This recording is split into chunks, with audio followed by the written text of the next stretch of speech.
Mabilis bang magalit si Lord? Pag-usapan po natin yan sa devotion natin na ito. Magandang araw po sa bawat isa sa inyo. Welcome back to our 365 Daily Devotions Seminar Edition. Binabati ko po muna ng congratulations si Brother Ronald and Sister Janine.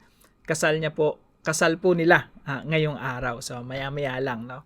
So congrats po in advance. Now yung topic po natin ay Wrath of God. Sakto sa kasal, no?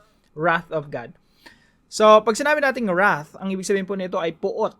Wrath is the holy and just response of God against all sin. Yung Diyos po, marunong ding magalit, no? Ang maganda sa Diyos, hindi siya madalas o mabilis magalit. Pero marunong siya magalit. Unlike human anger, which is often selfish and uncontrolled, God's wrath is settled opposition to everything that is contrary to His holiness. It is not arbitrary, but righteous, flowing from His perfect character. Scripture reveals God's wrath against ungodliness, His future judgment on the unrepentant, and His ultimate outpouring in eternal fire. God's wrath magnifies His justice while also magnifying His mercy in Christ, because Jesus bore God's wrath on the cross for His people, delivering them from eternal condemnation. Sabi po dito sa John chapter 3, verse 36, whoever believes in the Son, sino mang nananampalataya sa Panginoong Hesukristo, he has eternal life, or he or she has eternal life. Whoever does not obey the Son shall not see life, but the wrath of God remains on him. So ang isang tao daw na hindi nananampalataya sa Panginoong Hesukristo, yung galit at puot ng Diyos nananatili sa kanya. Anong ibig sabihin nito? Yung galit at puot ng Diyos mananatili sa atin unless yung galit at puot ng Diyos sa ating mga kasalanan ay mapawi sa pamamagitan ng dugo ng ating Panginoong Hesukristo. Ang sumasampalataya sa anak ay may buhay na walang hanggan, ngunit ang hindi sumasampalataya sa anak ay hindi makakakita ng buhay, kundi ang puot ng Diyos ay nananatili sa Kanya. Now, ito po yung una nating katuruan ngayong araw. Number 1, the wrath of God is holy and just. Yung galit at puot po ng Diyos, ito ay hindi arbitrary, yung basta nagalit na lang, sinumpong, tinopak. Marami po kasi sa atin ganun eh. Siguro yung mga partners na ninyo, yung partner ko hindi masyado, no? Hindi tinatopak, birang-bira. Pero yung iba, no, naobserbahan ko, yung lalaki topakin, minsan yung babae topakin, hindi mo maintindihan, basta na lang nagagalit, tapos pag tinanong mo, galit ka ba? Hindi! Maraming mga ganon. Yung Diyos natin hindi ganon, hindi siya yung topakin. Yung Diyos natin actually matagal magalit. Sabi nga po dito sa Exodus 34:6, ito po yung mga panahon na pinakilala ng Diyos yung kanyang sarili kay Moses. Kasi si Moses tsaka yung bayan ng Israel magtatanong, sino ka ba Lord? Anong klaseng Diyos ka? Sabi ng Panginoon, the Lord, the compassionate and gracious God, slow to anger. Paulit-ulit po yan. Mula sa time ni Moses hanggang kaduludulo ng Biblia, all the way to Malakay.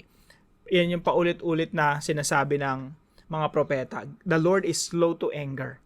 Mabagal, magalit, hindi magagalitin, at sagana sa wagas na pag-ibig. So, yung Diyos po natin, yung kanyang galit ay holy. Ibig sabihin, banal. Hindi siya yung nagalit na gumagawa ng masama. Yung galit niya, banal. Talagang ang punteriya ng galit niya, yung kasalanan, yung kasamaan. Gusto niyang hatulan, gusto niyang wakasan. At yung Diyos natin, pasensyoso. Again, matagal siyang magalit. Kaya maraming mga pagkakataon, pinagbibigyan niya yung isang taong masama hanggang sa magsisi. Pag hindi talaga magsisi, doon hinahatulan ng Diyos. Kaya nga po, ngayon, ang daming gumagawa ng kasalanan sa mundo. Hindi naman sila tinatamaan ng kidlat instantly, hindi naman sila hinahatulan ng Diyos instantly. Kasi God is patient with them. Pinagpapasensyaan sila ng Diyos. Dahil ang Diyos ay slow to anger, His wrath is holy and just. Ibig sabihin po ng wrath, by the way, para po sa iba, no? Ibig sabihin yan, puot, galit. Yung galit, mas matindi pa yung wrath. Okay? Puot sa Tagalog. Matinding galit. Yung matinding galit ng Diyos, laban yun sa lahat ng opposite, kabaligtaran ng kabanalan at ng pag-ibig. Remember, ang Diyos ay pag-ibig. Kaya lahat ng kabaligtaran nun ay kinapupuotan ng Diyos. Pangalawa po, the wrath of God is consistent with love.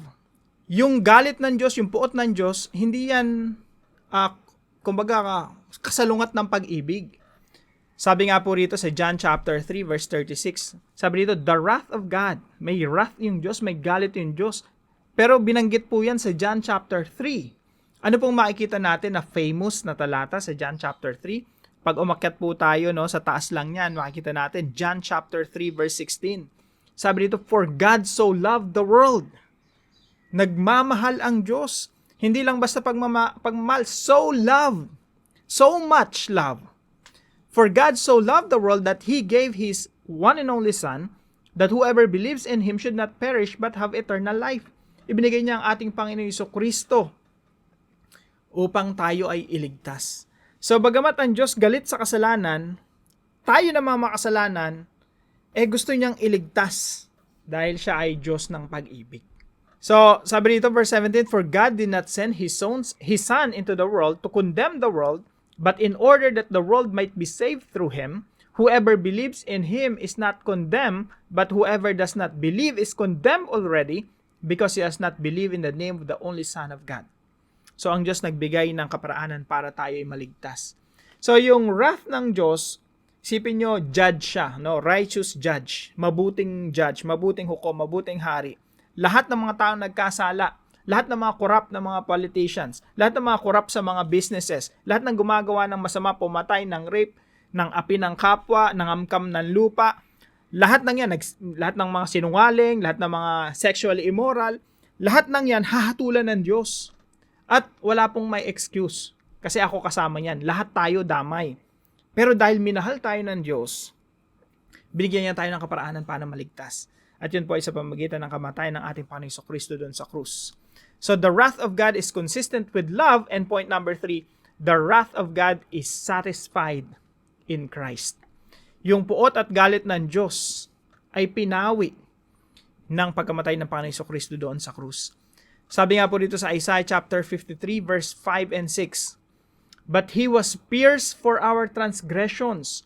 Ang ating Panginoong Jesucristo, siya'y nasugatan, siya ipinako doon sa krus dahil sa ating mga kasalanan. He was crushed for our iniquities.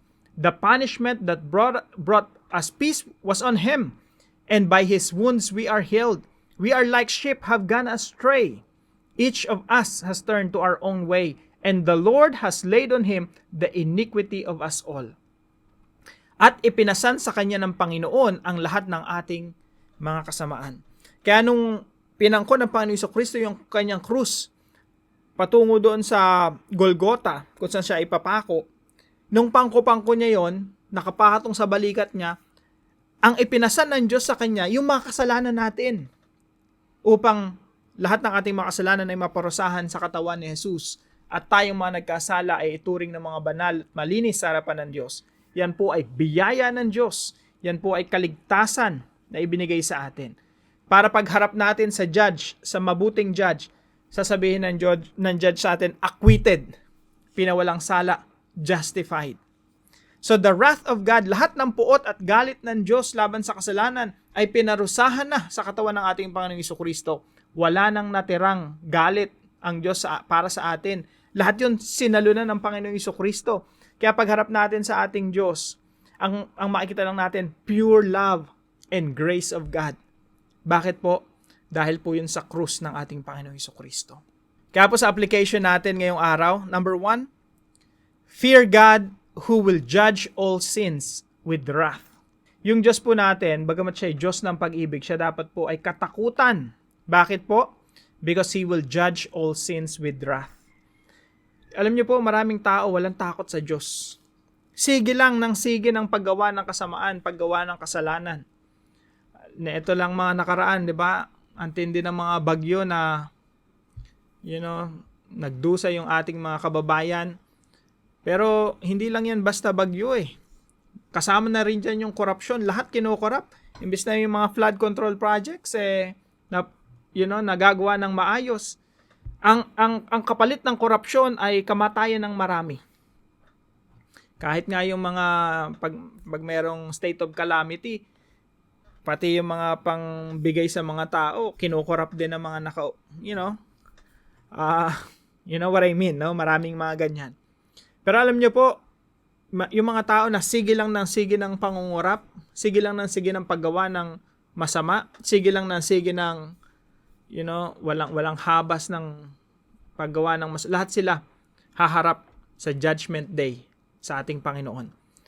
Kapag wala si Kristo sa iyong buhay at humarap ka sa Diyos, nakakatakot po yan. Terrifying. Kasi haharap ka sa Diyos na lahat ng mga kasalanan mo, dala-dala mo. Napakahirap niyan. Bakit? Nabuhay ka sa mundo ng walang takot sa Diyos. Pero pag humarap ka sa Diyos nang meron kang Kristo, alam mo na lahat ng kasalanan mo, inako na ni Kristo. At sa ating mga kasalanan, merong kapatawaran, merong paglilinis. The only way we can face God is through the Lord Jesus Christ. Without Christ, we will face the judge, God, our Father. We will face God with all of our sins. That's terrifying. Yan po yung pinaka-nakakatakot sa lahat. Number 2, fight injustices knowing God is just. Labanan po natin yung injustices. Alam niyo po, simula ng pagkabata pa, nung bata pa ako, pag may nakita akong inaabuso or inaapi or nilalapastangan, yung sense of justice ko talagang antaas eh. Sobrang I need to do something, no? Huwag po tayo maging kalus. Ano po ibig sabihin ng kalus? Manhid sa injustices. Nakita mo nang may inaapi, may nilalapastangan, may ginagawa ng masama, tapos tayo nananatiling tahimik. Wala tayong ginagawa, wala tayong sinasabi. Kung ikaw meron kang lakas, gamitin mo ang iyong lakas para ipagtanggol ang mahihina. Ang mga inaapi, ang mga bata, o yung mga hindi kayang ipaglaban ng kanilang mga sarili. Hindi ka dapat manatiling nakatahimik sa harapan ng panlalamang sa kapwa. Maraming pagkakataon na pwedeng matakot tayo. Pero mga kapatid, kung ang ginagawa mo ay mabuti at yan ay para sa Diyos, huwag kang manahimik. Do something. Fight for the oppressed. Fight for those people who cannot defend themselves. Fight injustices knowing God is just. Alam mo na yung Diyos, siya ay Diyos ng hustisya. And when you're fighting injustices, you're fighting alongside with God. And if you are on the side of God, there is nothing to fear. Wala kang dapat ikatakot. Point number 3, face God with the righteousness of Christ. Humarap po tayo sa Diyos na bit-bit, suot-suot natin yung kabanalan ng ating Panginoon Jesucristo. Alam niyo po, kahit po sa simpleng panalangin, when you pray, i-meditate mo na, Lord, I come to you. Heavenly Father, I come to you, not with my own righteousness, because I'm a sinner. Makasalanan ako. But I come to you in the name of the Lord Jesus Christ with His righteousness. Sa pamamagitan ng kabanalan ng ating Panginoong Jesucristo, tayo tinatanggap ng Diyos. Tayo tinuturing na malinis, walang bahid ng karumihan.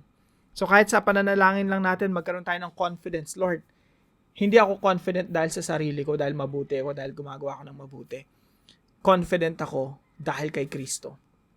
Dahil si Kristo ang nagpawi ng lahat ng... Alam niyo po, pag ang hirap lapitan ng isang tao na alam mo galit sa'yo.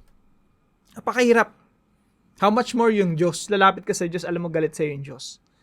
Pero, kapag alam mo na napatawad ka na, maalwan na sa kalooban mo, Lord, I will come to you. I will approach you. I will pray and ask for more of your blessings. Not because of my holiness or righteousness, but because of the righteousness of Jesus. But because I'm forgiven. Not because of myself, but because of the holiness of Christ. Now, para po sa ating discussion, how does understanding God's wrath help us appreciate Christ's saving work on the cross? Pag naunawaan mo yung wrath of God, yung galit ng Diyos, paano nito tayo natutulungan na ma-appreciate yung ginawa ng ating Panginoon Jesucristo doon sa krus nung inako niya lahat ng galit at puot ng Diyos at sinaloy niya sa kanyang sariling katawan upang tayo'y mapatawad ng Diyos sa ating mga kasalanan. Pag-usapan po natin yan sa ating mga discussion groups. Tayo po'y manalangin. Holy God, I tremble at the thought of your wrath against sin. For you are perfectly righteous and just. Thank you for sending Jesus to bear the punishment I deserve, turning away your wrath and granting me peace. Teach me to hate sin as you do, and to live in holiness out of gratitude for your mercy. Lord, may my life reflect reverence for your justice and joy in your salvation. In Christ's name I pray. Amen and amen. Maraming salamat po sa Tres Marias na partner po natin para sa devotion natin ito. At hello po sa mga mananampalataya, kapwa natin tagasunod na mga taga-Laguna. Hello po sa inyo. Now, kung kayo po may natutunan sa devotion natin ito, ipalam nyo lang po sa comment section right below this video. And please don't forget to share this devotion to your family and friends. God bless you po. See you po tomorrow 5 a.m. This is sa ating Daily Devotions.